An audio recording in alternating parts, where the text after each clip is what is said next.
વડોદરાના મેડિકલના સિનિયર વિદ્યાર્થીએ જુનિયર વિદ્યાર્થીની સાથે સૃષ્ટિ વિરુદ્ધનું કૃત્ય આચર્યું હોવાની ઘટના મળી હતી. મળતી જાણકારી અનુસાર શહેરના ગોત્રી મેડિકલ કોલેજની છત પર આરોપી નિર્ભય જોશી નામના વિદ્યાર્થીએ પેન ડ્રાઈવ આપવાના બહાને બોલાવીને વિદ્યાર્થીની પર દુષ્કર્મ આચર્યું હતું. ફરિયાદના આધારે પોલીસે ગાંધીનગરના વિદ્યાર્થીની ધરપકડ કરી હતી. ફરિયાદ અનુસાર આરોપી નિર્ભયે પીડિતાને રેકોર્ડિંગની પેન ડ્રાઈવ આપવાના બહાને ગોત્રી મેડિકલ કોલેજ છત પર રાત્રે બોલાવી હતી અને તેના પર સૃષ્ટિ વિરુદ્ધનું કૃત્ય આચર્યું હતું. નિર્ભય જોશી ગોત્રી મેડિકલ કોલેજમાં MBBSનો વિદ્યાર્થી છે. નિર્ભયે છેલ્લા કેટલાક દિવસોથી સુરતની 19 વર્ષની જુનિયર વિદ્યાર્થીનીને રેકોર્ડિંગ વાયરલ કરવાની ધમકી આપી હતી અને ગર્લફ્રેન્ડ બનાવવા માટે દબાણ કરતો હતો. નિર્ભયે ગત 15મી માર્ચે રાત્રે વિદ્યાર્થીનીને રેકોર્ડિંગની કોપીવાળી પેન ડ્રાઈવ લેવા માટે ગોત્રી મેડિકલ કોલેજની છત પર બોલાવી હતી. ત્યારબાદ નિર્ભયે વિદ્યાર્થીની સાથે બળજબરીપૂર્વક સૃષ્ટિ વિરુદ્ધનું કૃત્ય કર્યું હતું. ગુરવા પોલીસે પીડિતાની ફરિયાદના આધારે નિર્ભય પ્રકાશભાઈ જોશીના વિરુદ્ધ ગુનો નોંધી તેની ધરપકડ કરી તપાસ હાથ ધરી હતી. આરોપી નિર્ભય પ્રકાશભાઈ જોશી ગોત્રી મેડિકલ કોલેજના મેડિકલના 4થા વર્ષમાં અભ્યાસ કરે છે અને ગોત્રી મેડિકલ કોલેજની હોસ્ટેલમાં રહે છે. મેડિકલના બીજા વર્ષમાં અભ્યાસ કરતી અને હોસ્ટેલમાં રહેતી વિદ્યાર્થીની તેના સિનિયર અને રેસિડેન્ટ તબીબ નિર્ભય જોશી પાસે અવારનવાર માર્ગદર્શન લેવા માટે જતી હતી. 2 દિવસ પહેલાં આરોપી નિર્ભય જોશીએ વિદ્યાર્થીની સાથે શારીરિક અડપલા કર્યા હતા અને જબરજસ્તીથી સૃષ્ટિ વિરુદ્ધનું કૃત્ય આચર્યું હતું અને કોઈને કહીશ તો જાનથી મારી નાખીશ તેવી ધમકી આપી હતી. જેથી વિદ્યાર્થીનીએ ગોરવા પોલીસ સ્ટેશનમાં નિર્ભય જોશીના સામે દુષ્કર્મની ફરિયાદ નોંધાવી હતી. ગોરવા પોલીસે કલમ 376, 377, 306(2) હેઠળ ગુનો નોંધી આરોપી નિર્ભય જોશીની ધરપકડ કરી છે. તેને કોર્ટમાં રજૂ કરીને તેના 2 દિવસના રિમાન્ડ મેળવ્યા હતા.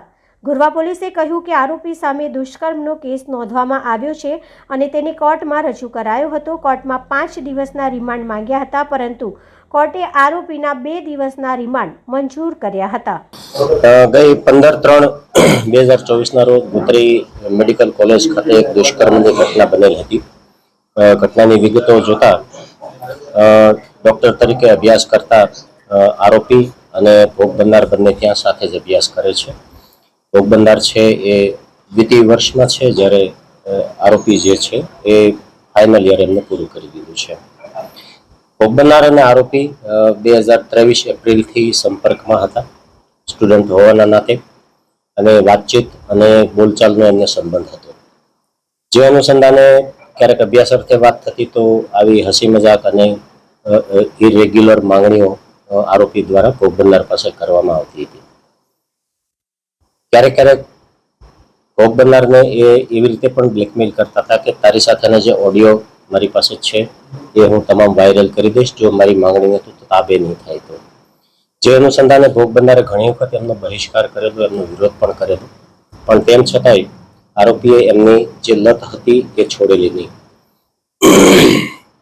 15 તારીખે રાત્રે 10-10:30 એમને મેડિકલ કોલેજ પાસે એમને બોલાવેલી અને એવું કીધું કે ભાઈ તારી પાસે જે હું આ માંગુ છું એ તો મને આપ, તો હું તારા બધા ઓડિયો જે છે એ ડિલીટ કરી દઈશ. ત્યારે પણ ભોગ બનનાર છે એમને તાબે નહીં થયેલા, પણ પછી ભોગ બનનાર છે હોસ્ટેલ જતા રહેલા અને આરોપી એમને કોલ કરેલો 11-11:30 કે તારા ઓડિયો રેકોર્ડિંગ જે મારી પાસે છે એ હું તને આપી દઉં છું અને તું તારી રીતે ડિલીટ કરી નાખજે, મને તારી દયા આવે છે. આટલા વાતચીત પછી ભોગ બનનાર ત્યાં મેડિકલ કોલેજ જાય છે અને ત્યાં પણ એ મળે છે. ત્યારે એમને મજાક મસ્તીમાં એવું કહે છે કે મેડિકલ કોલેજની ટેરેસ પર ડોક્યુમેન્ટ્સ જે બધા છે એ પેન ડ્રાઈવમાં છે, ઓડિયો ક્લિપ ને બધું તું ત્યાં જઈ અને લઈ આવ્યો અને ડિલીટ કરી દેજે. બંને સાથે જાય છે, પણ ત્યાર પછી અગાસી ઉપર પહોંચે છે તો આરોપી એમની સાથે જબરજસ્તી કરેલી છે. અણછાશથી માંગણી કરી અને દુષ્કર્મ પણ કરેલું છે.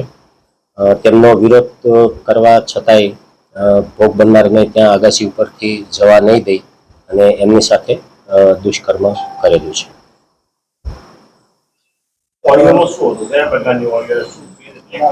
નોર્મલ રૂટીન વાતો જ હોય છે, પણ એક સાથે સ્ટુડન્ટ હોય તો એક જનરેશનના લિહાઝના હિસાબે કંઈ એવી વાતો હોય કે જેનાથી સુરુચિભંગ થતો હોય.